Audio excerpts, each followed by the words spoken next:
Nate Dukes. Dude, welcome to the podcast. Thank you so much for joining me. Hey, thanks, Ryan. Listen, I have done a deep dive into this show, and I've listened to a ton of episodes. I've actually become a fan of this show, and I love the content. I love the guests that you've had. So being on the other side of it now is a real honor, and I'm super humbled by this whole thing. So thanks for having me, brother. Oh, absolutely. And look, I'm honored to have you listening to this show. So it's always great to hear that. And look, you have written a #1 bestseller, You'll Never Change. And something I'm passionate about is helping people realize that you can and need to be the hero of your own story. That's right. And in your book, You'll Never Change, which also helps others come to this realization, dude, the format of this book makes it so easy to relate to and also take action to grow. So who'd you actually write this book for? Yeah, so they say, it's a great question, by the way. They say a good book is the conversation that you have over and over and over and over again. And for a long time, the question that I kept getting asked was, Nate, how do I create my own comeback? Because I've seen what you've done and it inspires me, but I have no idea how you did it. And so this book was written for anybody who feels like, man, my life is just too messy to change. Or I feel like there's something more inside of me, but I don't know how to go to that next level. Or I've always wanted to create a vision for my life, but I don't even know what that looks like. How do you even get started on something like that? And so this book is part inspiration. So it's going to make you feel good. But also too, there's practical advice. There's actionable steps behind all of it, because if information changed people, we would all be very rich and very skinny. But it's not the information that changes us. It is the actions that we take behind it that can ultimately create a different life for us. Yeah, there's this great branding expert that I've heard on a number of podcasts. His name's Rory Vaden. He has a branding company called Build Your Brand, or Building Your Brand, or Brand Builders is actually what it's called. And he's said on a number of podcasts, he said information is free. It's everywhere. You can get any information you want. People don't pay for information. They pay for organization and application. So good. And it is such a profound theory, because that's it. Like, you can find anything anywhere. And the format of your book was great because it's a story, it's a lesson, and then it's a challenge. Yep. And I think every single chapter kind of follows the same blueprint. And it's great to have a relatable story and then also have some action that comes along with it. So I know from your book that you were not always the hero of your own story. So can you share your lowest point in life? And then we'll get into how you kind of take control and start working through it. Yeah, man, absolutely. So I would definitely, you're 100% right when you say that I wasn't always the hero of my story. I feel like sometimes I was actually the villain of my own story. Oh, man. Yeah, man. Like we'll hear this from time to time. We'll say we're our own worst enemy. And that really is not in my vocabulary anymore. But there was a time in my life where I was definitely someone who self-sabotaged myself. And the lowest point of my life was I was sitting in the back of a cop car. I'd just been arrested because I was woken up at 9 a.m. inside of a stolen car. And a stranger's hand reached in, put me in handcuffs, sat me in the back of a cop car. And I'd realized that, okay, I'm in some serious trouble right now. And so it was in that moment that you say, like, I had like this eye-opening moment of, dude, you got to make some changes in your life, because this is not who we are and this is not where we want to be. Jeez. So how in the world did you end up with a cop pulling you out of a car? Yeah. So to understand this moment, we really have to take a look back at how I grew up. And I only want to touch on this for just a second because it adds some context to the story. Growing up, we didn't have a whole lot. Our family, they were what you would call the poor family. My parents, they had some broken mindsets. And I want to be very clear. I don't blame them for anything, because they were just kids trying to raise kids. But when I turned 18, I knew that I wanted to really escape the chaos of my childhood. And so I did what any 18-year-old does when they don't know what to do with their life. I went to a public university, and I took out a whole bunch of student loan debt, which really set me up for a huge win in the future. Um, and so I knew that I wanted to really create something out of my life, but I didn't know how to do it. And so I was going to class, but I was also introduced to the party scene. So I started drinking, I started experimenting with drugs, and I'll tell you, man, I had a really good time. There were some really amazing moments. I felt like I had a personality. I was being introduced to new people. But what feels good in the moment isn't always good for our future. And Yeah. so now here I am having my studies and my class time starting to compete with partying and going out at night. And so now I'm starting to take prescription ADD medication just to try and keep up. And I was super focused, but what started out as a weekend fun experience turned into, at age 19, 20, and 21, it turned into a full-blown drug addiction. So after 4 years, I managed to come nowhere close to getting a degree. So I had to move back in with my mom and dad. I left college altogether. And through a series of events, I actually was able to start my own business, because was always the dream. I want to start something. I want to create Yeah. something. I want to build something. And so I took a stab at trying to create my own marketing company.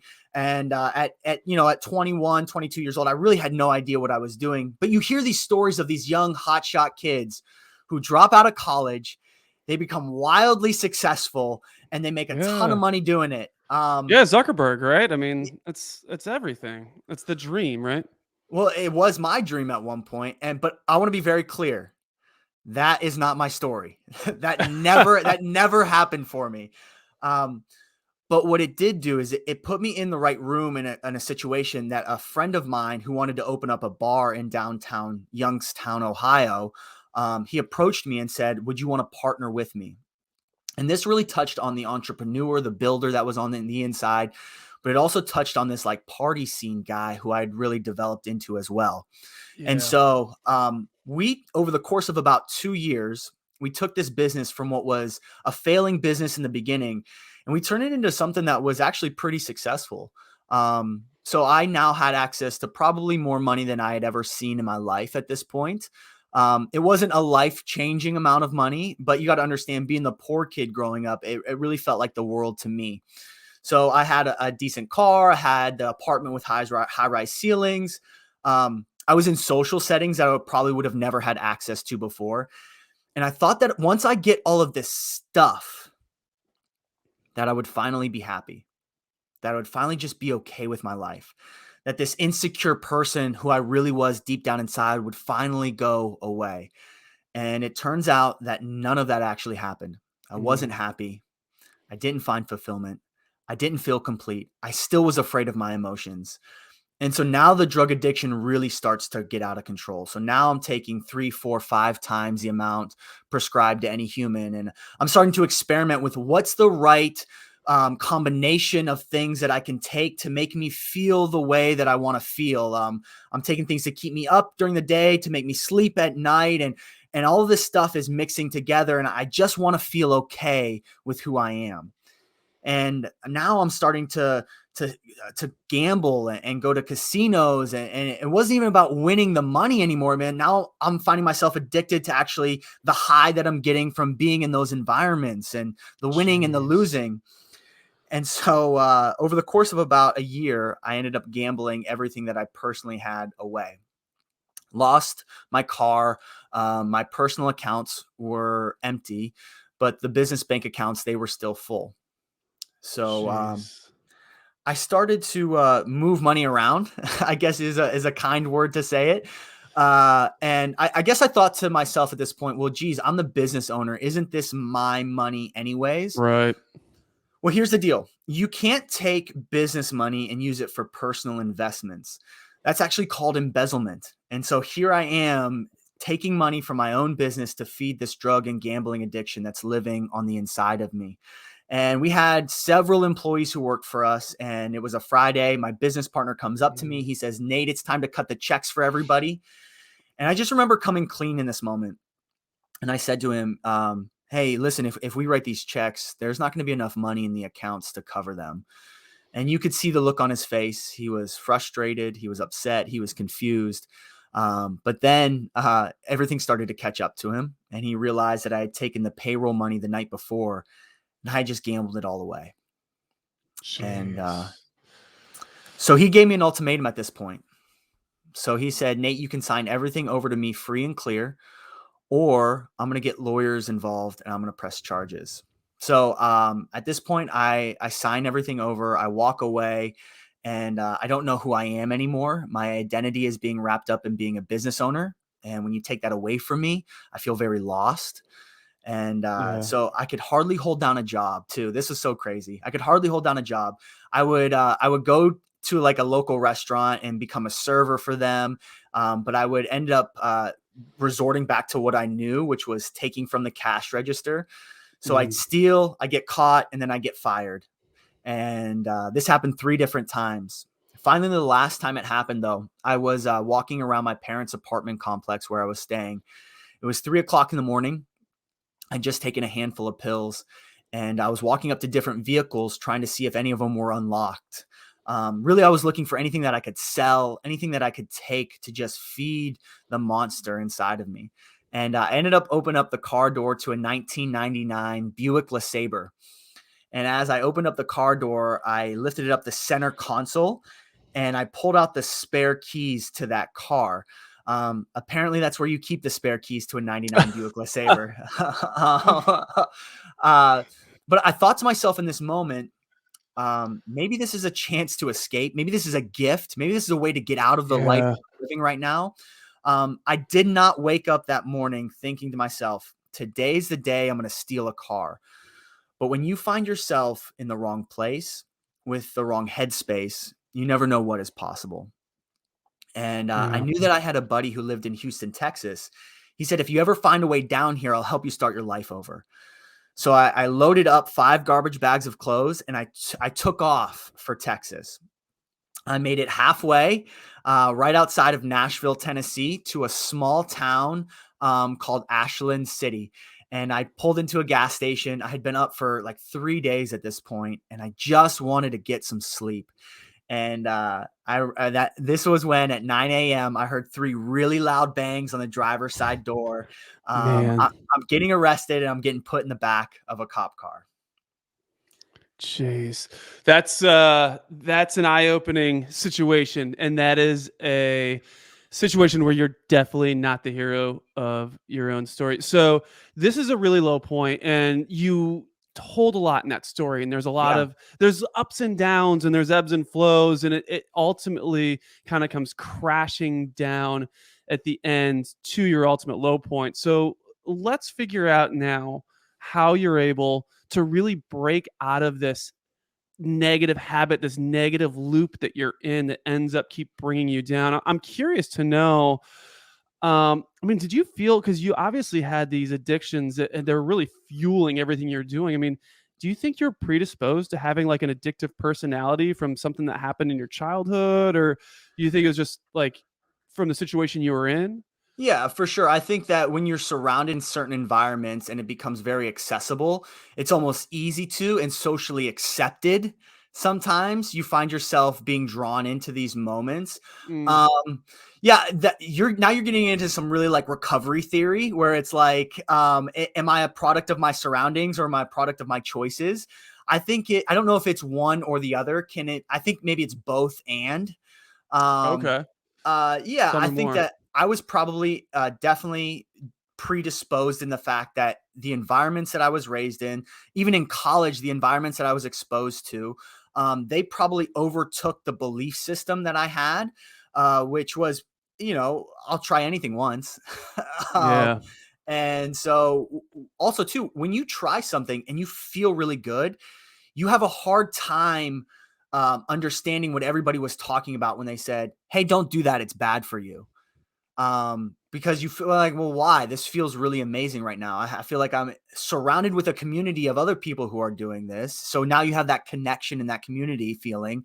I personally, my emotions are numb. So those negative emotions, I didn't have a good sense of self. That was gone. That was taken care of.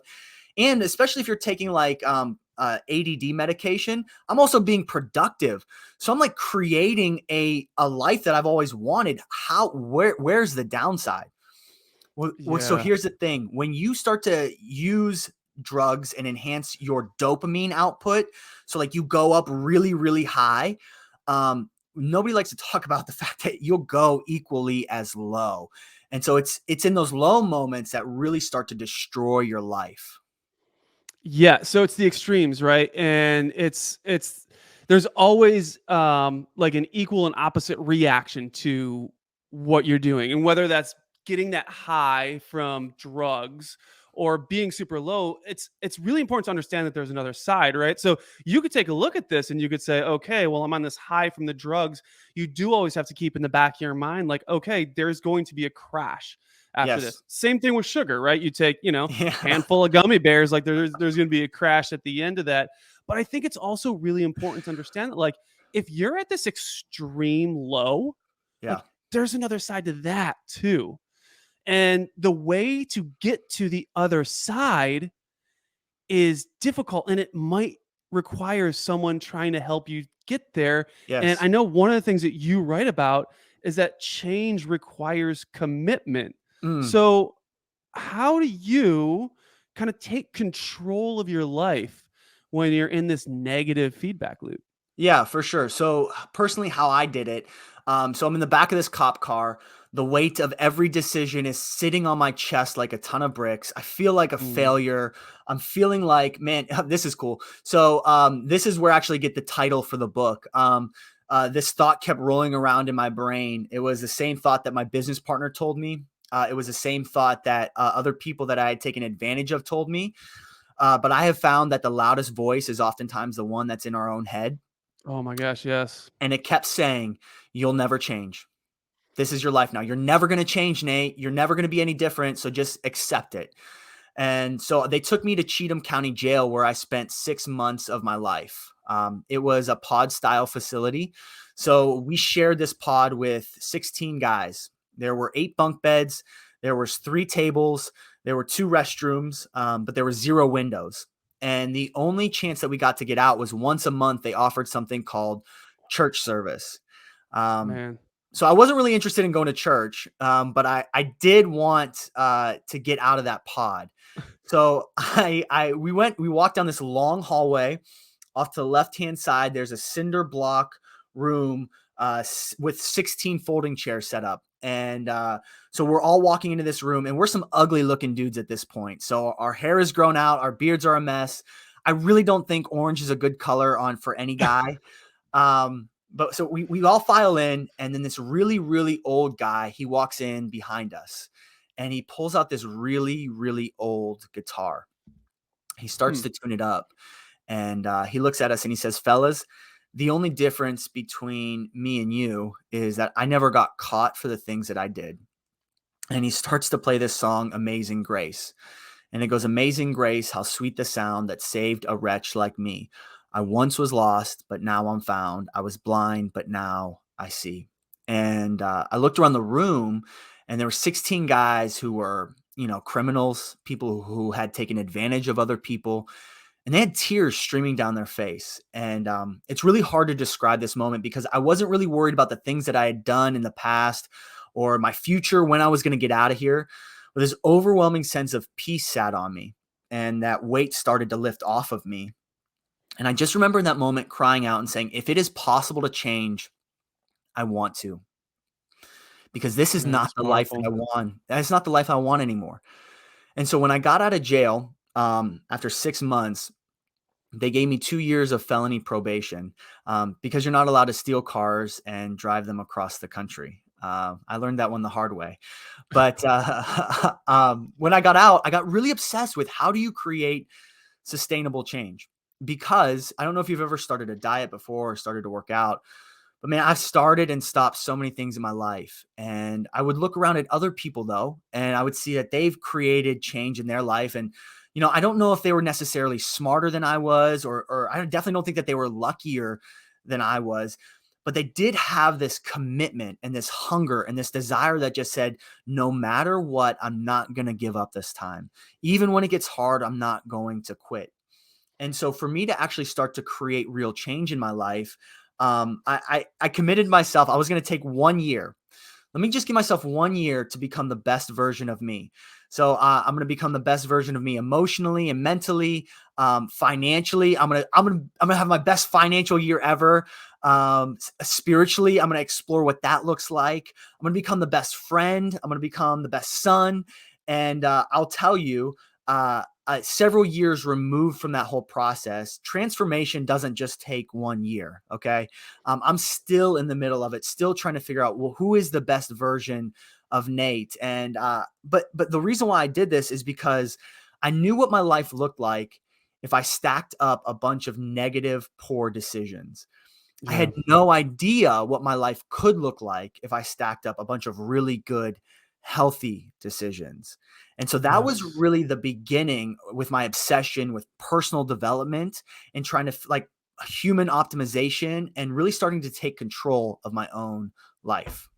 Yeah. So Nate, this is a touching story and experience. And I want to go back to Amazing Grace because the reaction that it seemed like you had when you were hearing and listening to this song, it was like this experience of for the first time like looking within yourself and finding your identity and almost kind of realizing who you were, who you could become. And I know like the first challenge, without giving away too much of your book, I mean, we did say that look, information is free, right? This first challenge that you talk about is creating a vision for your life. Yeah, man. And I think it's such a beautiful thing to think about because if you don't have a purpose, if you don't have a vision, then you have no idea what to do on a daily basis. You Yes. have to have a big long-term goal, vision, identity. So, I mean, what are like the three things someone can do Yep. to realize their own identity and kind of bring a vision into reality? Yeah, this is great. And I love this. So right now, if you're struggling with your life, if you're unhappy with where you're at, if you're feeling frustrated with yourself or maybe even overwhelmed, this is going to be a great part for you. Because the reality is that I believe that all of us already have the built-in abilities and strength and determination that we need to change our lives. But here's the thing, it doesn't matter what I think about you, it doesn't matter what Ryan thinks about you. It matters what you think about you. So the very first thing that we have to get right, that we have to conquer is this mindset that says you're never going to change. We have to overcome that. And we just have to believe that change is possible. A better life is available. New things are out there for us. We do deserve new experiences. We do deserve to have a really great and beautiful life, regardless of the life that we've lived previously. So that's the first thing. We have to understand that it is possible. But after that, when we talk about creating a vision for our life, if you want to go to the airport right now and you go and you say, "Hey, listen, I want to get on an airplane. I want to fly somewhere, baby." They will 100% sell you a ticket. But the question is it anywhere that you actually want to go?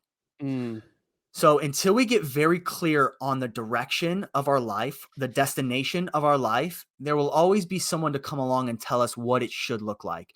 So we want to start to take control of that. We want to take control of our future. And the way that we do that is we start to ask questions like, what do you want your life to look like? And when we have these conversations, most people, we have not thought about this at all, or if we did, it was very surface level. And we'll say things like, I just want to be happy. I yeah. just want my kids to be taken care of. I just want the bills to be paid. And intrinsically, there's nothing wrong with that. That's actually very beautiful. That's noteworthy. That's honorable. But I don't think that it's actually specific enough for what we're trying to accomplish here. And so we want to start to do a deep, deep dive, and we want to figure out, okay, so what do I want my legacy to look like? Mm, What do I want to pass down to the next generation? We've heard this quote before that says, "What people think about me is none of my business." And I subscribe to that. I really do. But I also want to leave a good taste in people's mouths when I leave the room. So what do I yeah. want people to say about me when I'm not there? And I mean, if we want to get real deep, like what kind of financial situation do I want to be in? What kind of finances do I want to provide for my kids, for my family, for the next generation? And we start to unpack and uncover. We do a discovery and a deep dive to figure out what is this vision for our life, and then we even know like there's the 7 layers of why. Like let's go deep on this thing. Let's figure out why we want it, and that's all really important. So the very first process is creating this beautiful vision that, man, it compels me to get up, it moves me forward, it pushes me from behind. But also too, once we have that in place, we now need to add in our decisions. And contrary to popular belief, the things that we do every single day, they matter so much, right? Yes. Our decisions can determine our destiny. And so we want to make sure that our decisions are either lining up with our vision, because if they're not, then they're pulling bricks away from the foundation and the empire that we're trying to create. So we're either building or we're taking away. So once So just yeah, and decisions. I mean, that's a good word, but there's been a lot of talk, and a lot of like books recently published about habits, right? All yeah, you hear man. now, habits, habits, habits. What are your habits? Positive habits, negative habits. I mean, are when you talk about decisions, are you talking about habits and actions that are being taken, or are you talking about like the mindset around those actions? Yeah, so I definitely you need the actionable habits. You need those in place. So like decisions of I'm going to wake up when I say that I'm going to wake up. Man, Yeah. that's such an important one.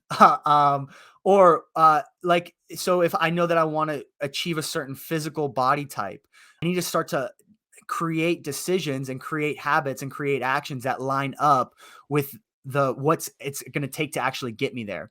But on the reverse of that, yeah, like my decisions around my mindset, the decisions around where my life is actually going to be going. Yeah, so like if you think about your life right now, where you live, who you're with, what you do, it is all responsible in some part to the decisions that we've made in our past. And Mm, I don't want us to like fall into this trap that we should have known what what the right and wrong decisions are. But I do want us to see the power of our decisions and just how important and special and magnificent they can actually be for our life. Because at any moment, a new decision can help create a new life for us. So, wow. so yes, we want our habits; they're super important. But we also want to understand, like, we want to start to take some control of our mindset and our decisions as well. Now, this is all great. This is all like this is probably not new information for a lot of people. I feel like some people, maybe if you're hearing this for the first time, I'm so excited for you. But this also might just be a reminder for some people of like, okay, yes, I know this. You're bringing it to the surface for me. But here's the part that I want to touch on. This is the good stuff right here. So if you have a vision, you add in your decisions. Here's the hardest part. I wish that I had a life hack for this. I wish that I did, but I don't yet. So maybe one day, if you figure it out, you can write a book on it. You become super successful. But once you have all of that in place, you have to multiply this by time. The hardest Mm, 4-letter word that any of us are ever going to hear is wait. And if you can go and you can take a frozen pizza and throw it into the oven right now, and it'll taste okay. It'll be okay. But there's something about some Carolina barbecue that has been cooking, like smoking all day. I just want us to understand that if this is going to be significant, it is going to take some time. So take some of that pressure off of yourself. The little achiever that is inside of you that keeps trying to push, and just yeah. know that this is going to be a process, and comparing your process and your timeline to somebody else's is devastating, and it will actually do more harm for you than it will good. So we want to know that we're making the right decisions, but this is going to take a long time to actually accomplish and get to where you ultimately want to go. Yeah, so two things with that, right? I mean, there's a famous quote, comparison is the thief of joy, right? And that's so true because look, you should be looking to other people. Mentors are so important. And if you're listening to this, please find a mentor in a friend, in a role model, in a book, in a podcast. It's so important to have that mentor, but don't compare yourself to that mentor. Don't compare yourself to other people you see online. You are your own unique and special person, That's right. and you have your own path, right? And I think that's so important. It's so important to really understand and accept. And I was curious about this term weight that you had talked about, because I agree with you that weight is it's a terrible word. And the reason that I see it is it's inactive, Yeah. right? Like weight is inactive. Weight means you're not doing anything. Patience, on the other hand, Come on, brother.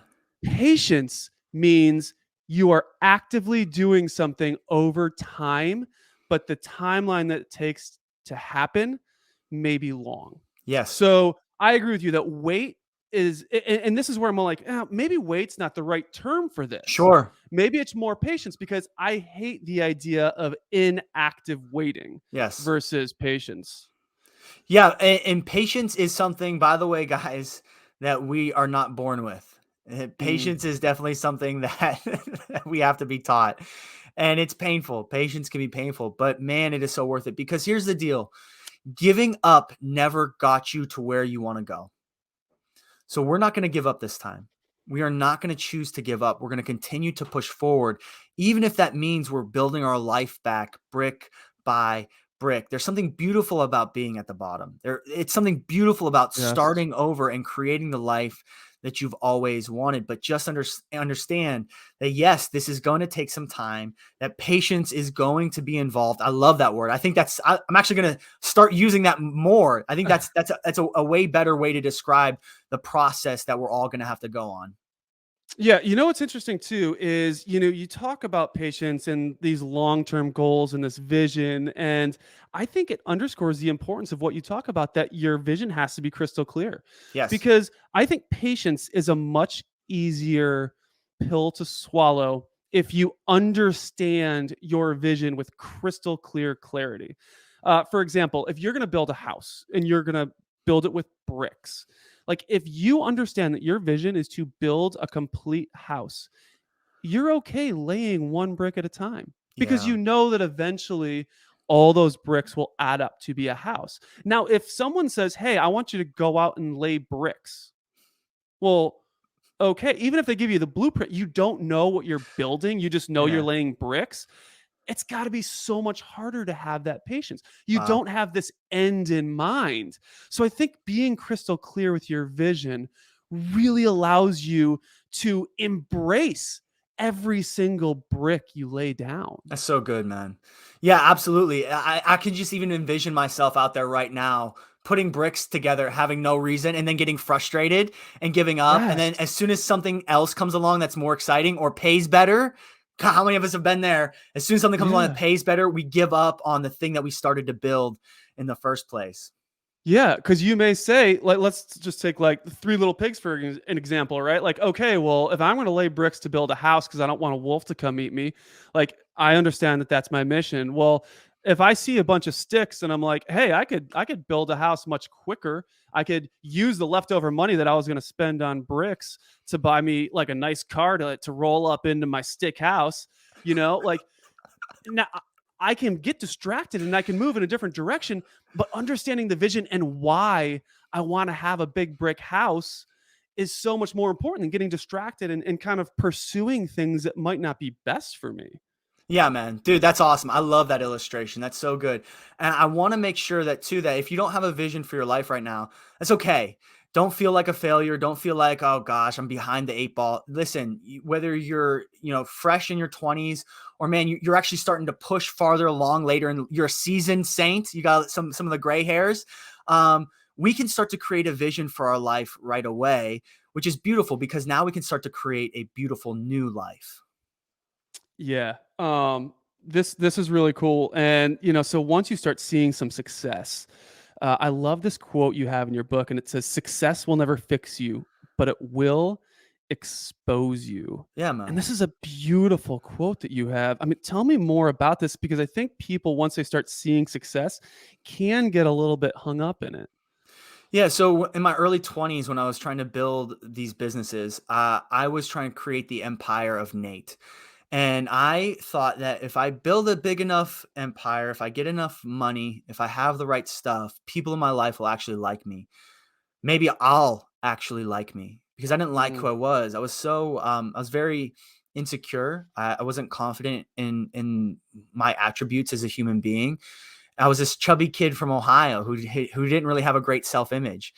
And so when I started to create this success, and I started to do really really well, I thought that that would be the answer for me. I thought that it would actually give me what I was seeking, which was happiness. I think at the end of the day, we're all looking for happiness, or another probably better word for it is fulfillment.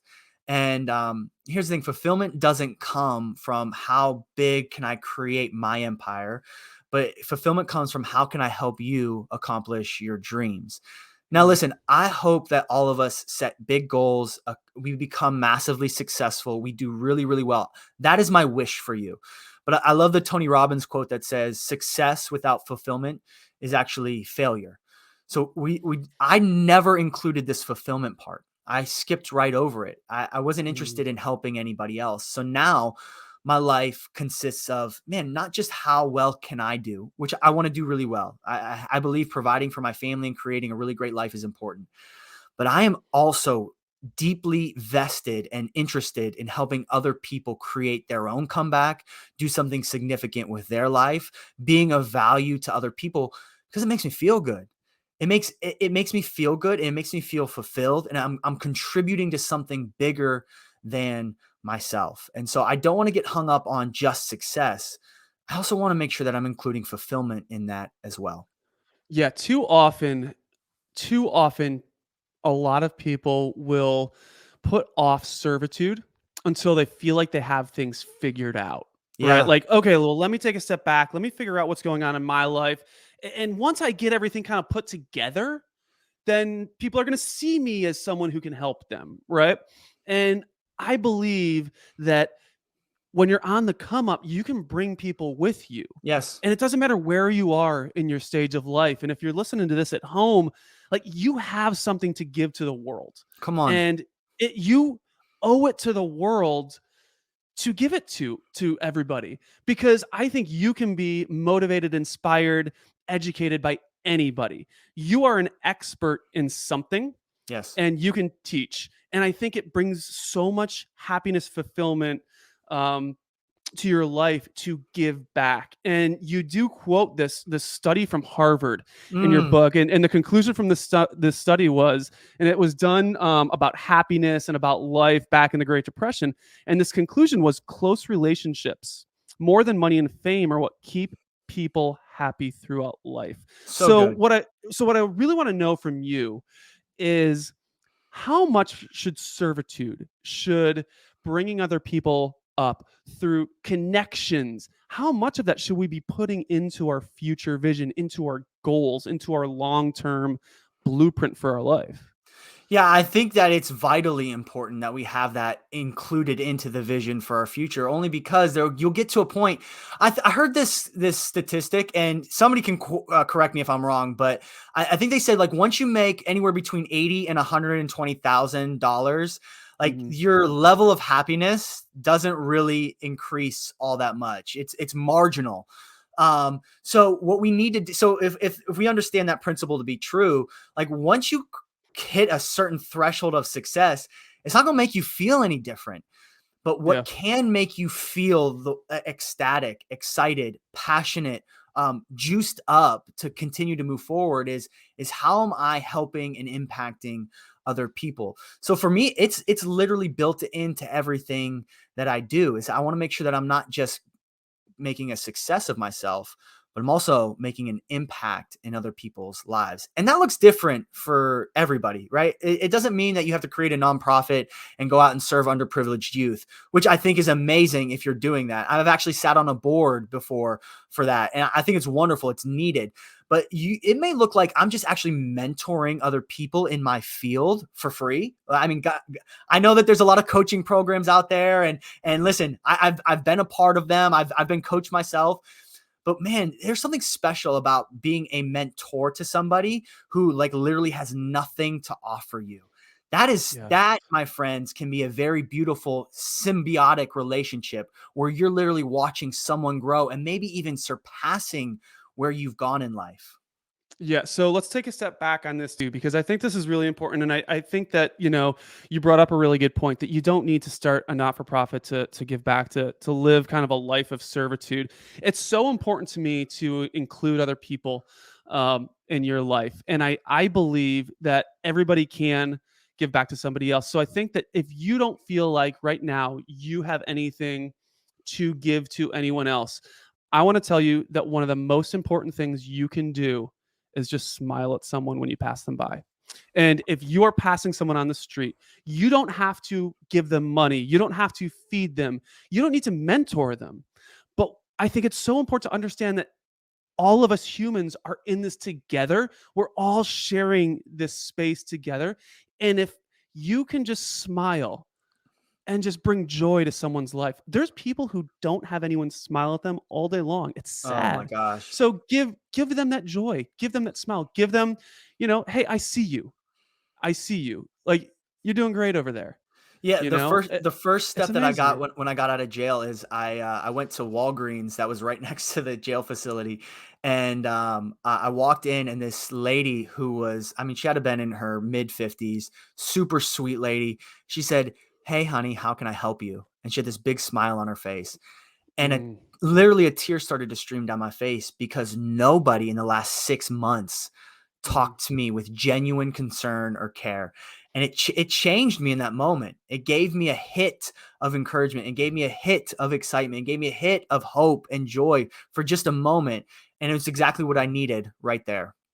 Yeah, I've always believed too that one of the biggest keys to success is aggregating success on top of itself. So to just start something with a win, right? I've always talked a lot about getting up earlier in the morning than you plan to get up, setting your alarm, getting up when it goes off.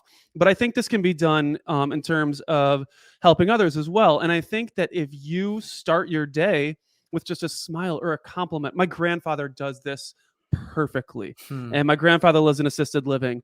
And one of the things he always says is the one thing that I make sure I do every single day is I compliment someone. And he Yeah. said, "You won't believe," he said, "the assisted living home I live in, it can be depressing. Yes. It's a lot of old people who are going through the end stages of their life." He said, "It could be depressing." He said, "You won't believe if I compliment someone at lunch, I may compliment one person, that person smiles, and then all of a sudden everyone around us starts smiling and the whole table starts laughing. And there are people that I have sat with at lunch who had not laughed in months, Yeah. and I have made their day by complimenting." So I think just doing something for someone else, as simple as a compliment, can get you started on this path of success because you can build on that and understand that, like, look, I set out to do something, I complimented someone, they feel better. That's a win. That's so Now good. what? Now what? So yeah, I love that. I love that. Um, I'm curious because you do talk about identity. Hmm. And you did say when you lost your bar, you lost your identity. So, how do you shift from what we do to who we are Yeah. in terms of your identity? Yeah, this is a really great question because I think sometimes in life we'll build our identity based on the things that we do. It's so easy for it to happen. Like when you meet somebody, it's like, "Hey, I'm Nate," and you introduce who you are based on the things that you've done or what you're doing. And we can get wrapped up a lot in what we accomplish in this world. And while yes, that's good and that's important, I don't want us to become so dependent on what other people think of us because if I live on other people's praises, I'll die by their condemnations. If I live Mm. on other people's praises, I will die on their condemnations. So the Explain real that to me. yeah, so here's the deal. Like creating and building stuff is awesome. It's so good. It feels great, right? Like I don't know about you, but when I'm working and I'm like checking off the things on the to-do list, like that the achiever inside of me is like, "Go Nate, go Nate, go Nate, do it, bro." And that's really good. That feels awesome. But if I'm solely doing it just so that I can get the attaboy or there you go or no way or wow or did you hear about, um, if that's the only thing that my identity is based on, which is for me, that's what it was when I had the bar. It was so I was felt like I was on this power trip when I was 26 years old, and I would tell people, "Oh yeah, you know that bar that has the really great burgers? Yeah, I own that." Like for me, like I used to even remember it now, like feeling that feeling of what it was like to say that. Um, so here's the problem though, is that if that stuff isn't built on a firm foundation, if it's shaky, if it's based on what other people's perception of me is, when that perception starts to change, my identity starts to crumble. So Mm, now all of a sudden there was a season in my life where people weren't saying good things about me. They weren't excited for who I was. They weren't proud of me. And so my whole belief system, my identity, my sense of self came crashing down. So I want to build my identity not necessarily on the things that I'm achieving, but I like to associate it more on the process that I'm going through. And also for me, spirituality has been a huge help and a huge benefit for that of like being connected to something bigger than myself and my creator in life. That has been a huge help for me when it comes to identity. man, that's beautiful. Obviously, when you're going through a lot of these roadblocks and you're questioning your identity, I mean, you're definitely going to encounter haters, and you do talk about this in the Yeah, book. man. How do you? I mean, how do you handle someone who's just hating? Is it hating to hate, or I mean, is it just taking your identity out of the equation? How do you handle a hater? So there's two types that I've seen. So there's going to be people in your life who they know a version of you that doesn't exist anymore, and you've actually given them every reason to think the way that they do. And yeah, I mean, they're going to say stuff that hurts because they actually still believe you are the same way. That's not necessarily true, but that's one version of a hater. The second one is if you've ever watched a YouTube video that has more than 1 million views, and you check out the comment section, it is just filled with people that have nothing but negative things to say. And it's, dude, that actually breaks my heart when I read the Oh comment yeah. section sometime. And because the reality is there's two ways to get the biggest building in town. We can either build ours up very, very tall, or we can actually start to tear down the buildings of other people around us. And for some reason, as human beings, and I really, not all of us, but I would say there's a good majority of people that do this. When we hear about other people's success or achievements, our first reaction isn't to celebrate them. Our first reaction is to say, well, I should be there, or what's wrong with me, or I didn't do that yet. And it's even sometimes it's subconscious that we do it. We constantly reflect that back upon ourselves. And the reaction to that can be dangerous. That's when you become a hater, bro. When you see somebody else doing something significant and you got nothing good to say about it, consider yourself a hater. But Yes. haters are a sign of significance. Know this. Know that if you are doing or creating or building, you're always going to have people who come in opposition to you. It's going to happen. Just know that. So if you're starting to feel like some pushback or some rub or some tension, just know you're on the right path. It's a Mm. flag. It's an indicator. It's just a knob on your dial that's just, okay, this is a data point for me. I'm moving in the right direction because I'm opposed to some other people's opinions, thoughts, or concerns about me. Yes. And I love this because I've interviewed a handful of people who've kind of articulated this idea really well. One of them being pro snowboarder Lucas Foster. And he said, look, like I want to go to the Olympics. And my mom always taught me, like, if you want to be different, you got to do different things. That's right. Come because I on. because I asked him, I said, how do you train to be an Olympic snowboarder when you're training with just a whole group of other people that have the same talent pool as you, and you're all vying for one or two positions? And he was like, they're all my bros, but I got to train different. I got to do something differently. And if you're doing something different, you're going to attract friction and hate. And I truly believe the foundation of hate is the hater's insecurity, and their Yeah. insecurity in themselves, in the process. And if you're doing something different, you're teaching, but you're also, you're able to then accomplish and push past what other people might not be able to push past.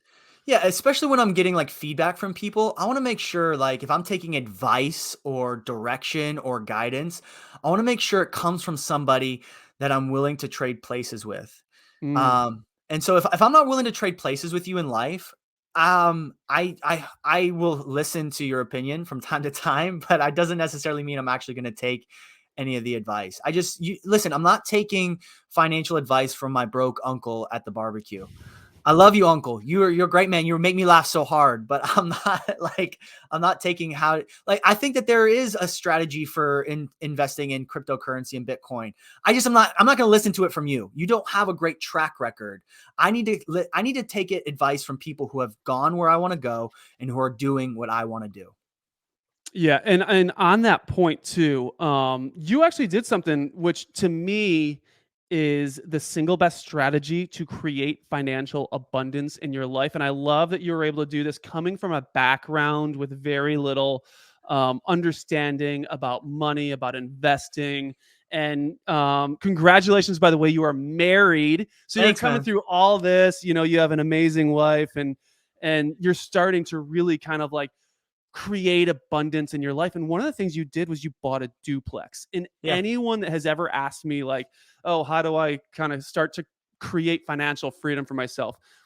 I tell everybody this: buy a duplex, live in one side, and rent the other side. You are now living rent free. So why would you ever, why would you ever rent a house? Now, I understand that there's a barrier to entry in terms of like getting a loan or trying to figure it out, but there's programs in place that can help you do it at a very low entry point. And it doesn't have to be a beautiful house, right? Like it could be anywhere, but buy a house that someone's going to pay your rent.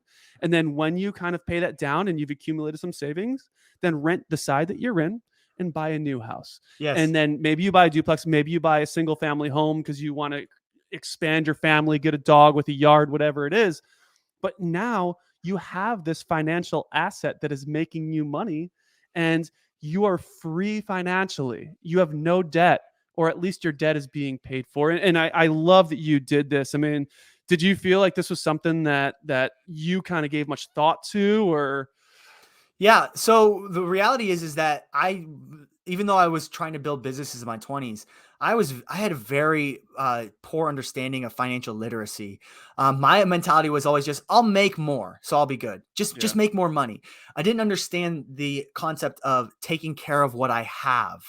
Mm, And so when Jenna and I first got married, I knew that I wanted to be able to provide a life for us that was built on a solid foundation. And so that meant I had to do some things right in the beginning. We were living in her parents' basement when we first got married, and they were really gracious and great people. It was a really, really great experience, but we wanted to have our own place. And so we went on the journey of trying to just talk to other people and ask questions and really get some advice from people who wish they would have done things a little bit differently. And the common theme that kept coming up, it's the same thing you said, it's the same thing mentors in our life said, was start looking for duplexes. Get a duplex. Buy a house where somebody will pay your rent for you. And at the time, I mean, Jen and I, it's not like we're making a ton of money. So we needed to be smart with the money that we did have. And mhm. so buying the duplex was a great, great, great investment for us. It's been really, really productive. We're at the point now we're actually trying to figure out what's our next move. Is it another duplex? Do we want to start to have kids here soon? So we might buy a single family. I feel like you were like telling my life story when you were explaining that, because those are literally the decisions that we're trying to make next. But whatever it is, we do want to make sure that we're covered. So if we start to rent out the side that we're living in right now, it will cover the mortgage on our next place, whether it is another Yes. duplex or maybe it's a single family home. Yeah, I love that. Dude, Nate, your perspective is amazing. You've got such a great outlook on gratitude, on life. And I can keep going with this forever, but I want to be respectful of your time. And I do have three questions that I always end with. Guys, you got to go out and read this book. It's a fantastic book. It's well written, it's concise, it's easy to follow. You'll really feel like Nate incredibly well. It's called You'll Never Change. Nate, how can people find you and how can people get the book? Yeah, so you can go onto Amazon right now and type in "You'll Never Change," or you can go to you'llneverchange.com. Oh, that's easy. You could also check him out on Instagram. And what's your handle on Instagram? At who is Nate Dukes? I've been trying to figure out that question for a long time. So, who is Nate Dukes? It's a never-ending journey. That's Well, right, brother. final three questions. So you obviously wrote a number one Amazon bestseller, but what's the most impactful book that you've ever read? So there was this John Maxwell book that I read right out of getting out of jail, and it was called The Five Levels of Leadership, and it's a more of a leadership book. But there was a quote in that book that really impacted me. He said, "If you want your world or your life to change, you've got to be the one that changes first." And so that was the catalyst for me. That was like when you get Mm, those aha moments, those things that really spark you. That was the moment that I said, okay, I've got to take some personal responsibility and I've got to start to make some changes in my life if I want my world to be different. absolutely, absolutely. So you did own a bar, but I love this question. It gives so much insight into somebody. If you could have a drink with anyone, past or present, who would it be? What would you drink and why? Oh, this is such a great question.